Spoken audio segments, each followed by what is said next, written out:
The 44th Chess Olympiad is taking place right now, and each country is putting together a team of their best players in order to compete in one of the largest and most prestigious tournaments of the entire year. And for the most part, I generally do not make recap videos on this level of event, mostly due to the boring nature of top-level chess, but occasionally there's an opening so interesting, or in this case, a gambit so dubious, that I really want to bring it to your attention so you can see what happens when players at the top level have a little bit of fun. And that's exactly what happened today.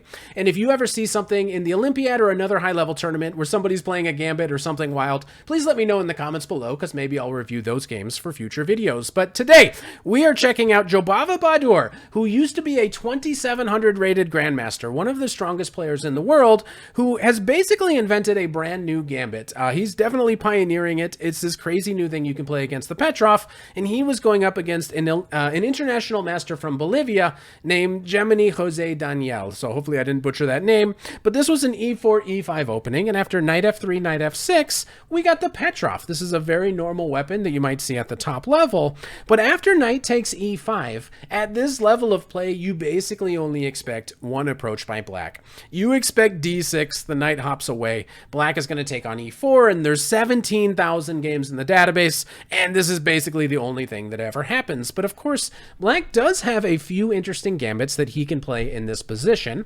Most famously, or perhaps most well known to this audience, is knight to c6, the Stafford Gambit, but that is not what was played in this game. Instead, Jobava played an incredibly rare move, pawn to d5. And this is something that he's done before, and I do want to show you guys the database because there's a lot of interesting stats already.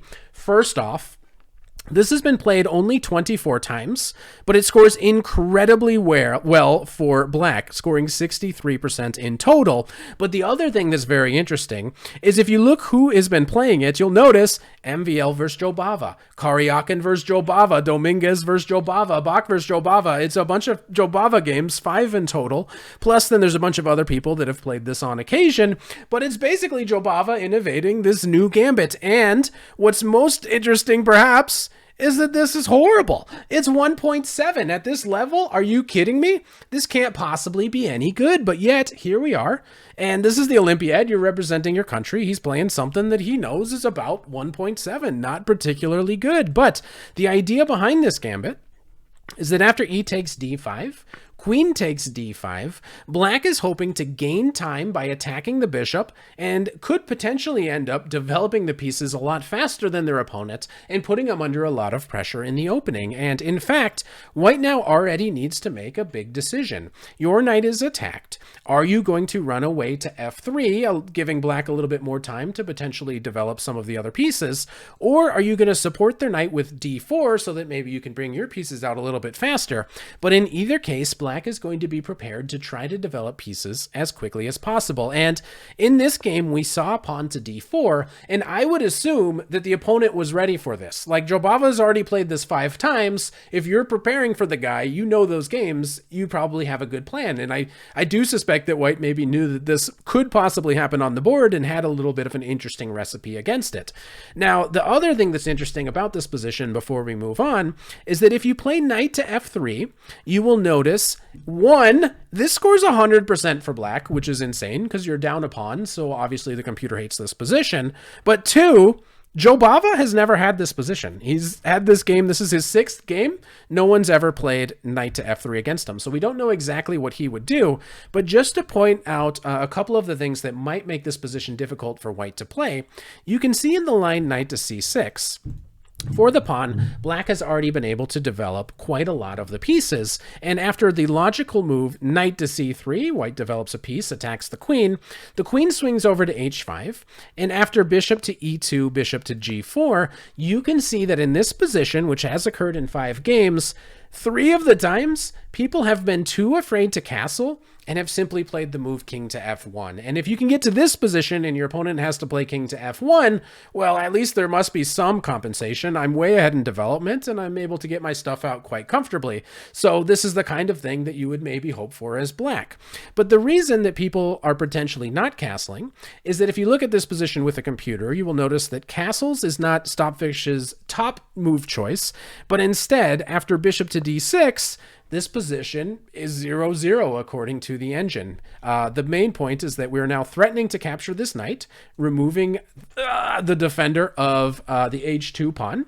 So if white were to play, for example, pawn to h3, in order to kick this bishop away, well, we don't have to go away. One, we can just castle either way, or we can smash on h3 and get a position like this, where you have to be very careful because black might be thinking of playing knight to d4, attacking the defender of the h2 square, something like this. And even though white has rook e1, or even maybe knight to b5, controlling the square, attacking the bishop, black always in every position has like these sorts of options of just making a perpetual and stuff like this. So we might not know yet what Jobava would have done had he gotten to that position, but we know that in this position, we know what he played today against pawn to d4. So this is what we're going to be talking about. This is the start of our game. And from here, black, of course, wants to be able to develop the pieces, plays the move knight to c6.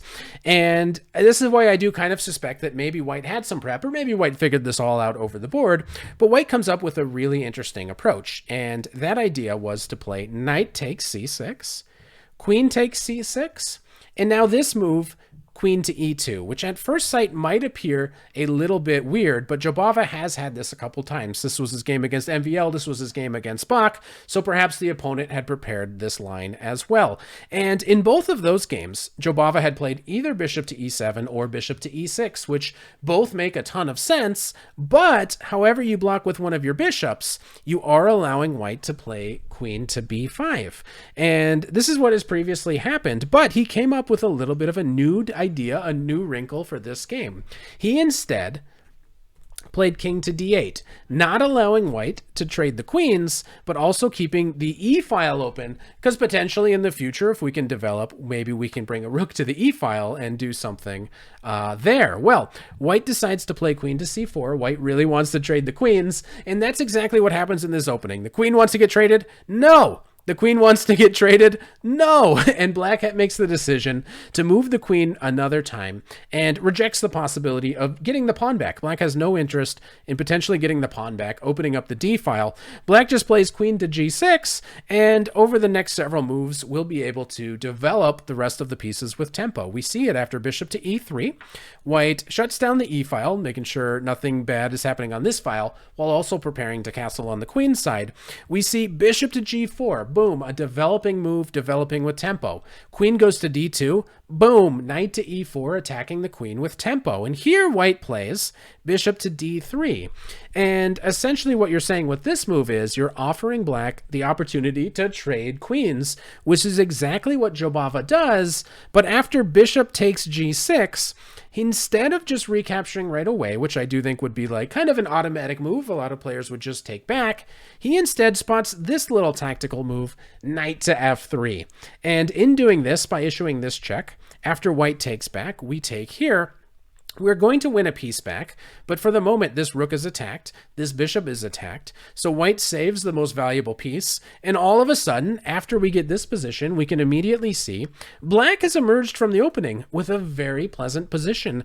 He simply has the better pawn structure, he has the two bishops, and most noticeably, we have this weakness on h2. We're already attacking it, maybe we can attack it again in the future with bishop to d6, and suddenly, black just has a good position. Now, white also gets some time now to attack the bishop, force the bishop to go back to c6, and now plays bishop to f4, defending this pawn. Okay, no problem. I play king to d7. I'm ready to develop this guy. Maybe I'll also play king to d6 if I want to try to trade the bishops. White gets castled, rook to h4.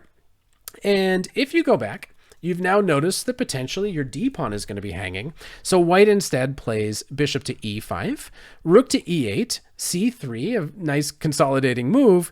But after bishop to d6, white decides to go back, and black makes a very interesting decision in this position. And a lot of people, I don't think, would play this move, correcting the white pawn structure.